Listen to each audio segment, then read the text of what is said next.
Hello hello भाऊ, काय नाव आहे तुमचं? आनंद. आनंद. कोणावर आलाय तुम्ही? माझा फ्रेंड, बिझनेस पार्टनर, अच्छा, काय बिझनेस आहे तुमचा? Real estate. अच्छा, तुम्ही स्वतः कुठे कुठे इन्व्हेस्ट केले आतापर्यंत? मी स्वतः अजूनपर्यंत तरी इन्व्हेस्ट अच्छा, तुम्ही नाही केलं. तुम्ही नवीन, तू बाजूची हसायला लागली. गरीब गरीब आहे. पुनर्विकास.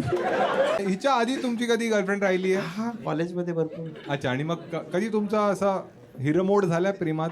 हा, बऱ्याचदा. का झालाय? मी म्हणजे चीट केलं तुमच्या? तुम्ही भरपूर. तुमची एज भरपूर भरपूर. तुमची एज काय आहे? 39. अच्छा, मग सर्वात पहिला ब्रेकअप का झालेला तुमचा? कोणी पहिला- चीट केलं तुमच्यावर? चीट असं नाही, म्हणजे म्हणतात ना, एक घरातून नाही म्हणतात म्हणून. अच्छा, अरे मुलींना आधी माहित नसतं ना. बरेचदा काय आहे की तुम्ही रिलेशनशिप मध्ये येता, तुम्हाला वाटतं की हेच प्रेम आहे आणि याच्यावरच मला फ्युचर बघायचं, पण नंतर रिअलाइज होतं तुम्हाला की तुम्ही कम्पॅटेबल नाही आहात. पण हे चांगलं आहे ना, नंतर जाऊन ॲलिमोनी घेण्यापेक्षा. आणि तुमची तर प्रॉपर्टी पण नाही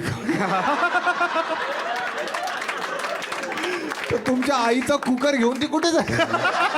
व्हिडिओ युट्यूबवर आहे, पटकन जाऊन पहा.